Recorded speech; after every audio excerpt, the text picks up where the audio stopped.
సభకి నమస్కారం.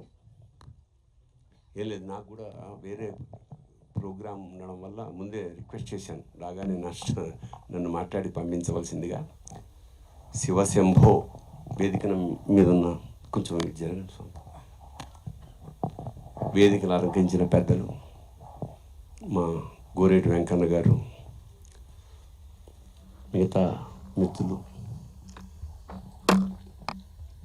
వేదికంతా స్వర్ణమయంగా బంగారు మయంలా ఉంది. చాలా ఆనందించదగ్గ విషయం ఏమిటంటే, ప్రీ రిలీజ్ ఫంక్షన్లా కాకుండా ఇది 100 days ఫంక్షన్లా ఉంది. ఎందుకంటే ఈ మధ్యకాలంలో చాలా ప్రోగ్రామ్స్ ఇక్కడ చాలా తక్కువ మంది, ఒక మీడియా వాళ్ళు ఉంటారు, జనం ఉండరు, అసలు రావట్లేదు.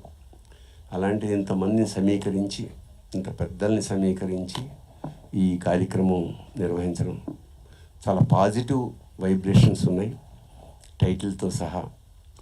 అలాగే నర్సింగ్ ఈ మధ్య తెలుగు సినిమా ఇండస్ట్రీలో జరుగుతున్న విశేషం ఏమిటంటే, చాలామంది కుర్రవాళ్ళు మంచి సబ్జెక్ట్ తోటి, తపనతోటి సినిమాలు తయారు చేస్తున్నారు.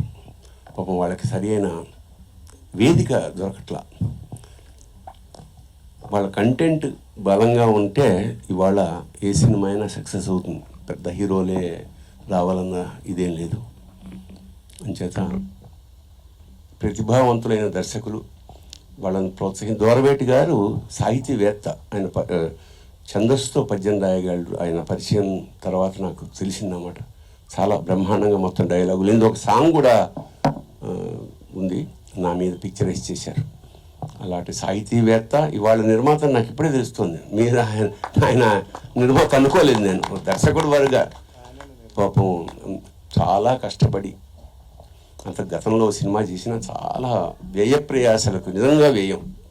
సినిమా అంటే ఇవాళ కోట్లతో వ్యవహారం. అలాంటి సినిమాని నర్సింగ్ వాళ్ళు భుజాల మీద వేసుకొని చాలామంది సహకరించారు. ఒక చిన్న పల్లెటూరులో ఈ సినిమా చాలా ఇష్టంగా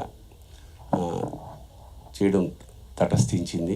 ఇందులో నాది కూడా ఒక్క రోజులో దాదాపు ఒక 10 సీన్లు, ఒక సాంగ్ కూడా చేయగలిగాడు. అంటే అవసరం అలాంటిదన్నమాట. మళ్ళా డేట్స్ లేవు, ఉన్న దాంట్లో సాంగ్ కూడా చేసేసి నాకు తర్వాత వినిపించాడు. సో ప్రతిభకి ఆకాశమే హద్దు.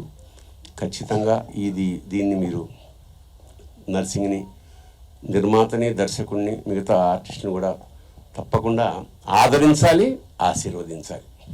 ఖచ్చితంగా శివశంభో ఒక ఎక్స్పీరియన్స్గా మిగులుతుందని మనస్ఫూర్తిగా కోరుకుంటూ, పెద్దలు, వేదిక మీద ఉన్న పెద్దలందరూ నన్ను మన్నించాలి. నాకు వేరే కార్యక్రమం ఉండడం వల్ల నేను వెళ్ళిపోతున్నాను.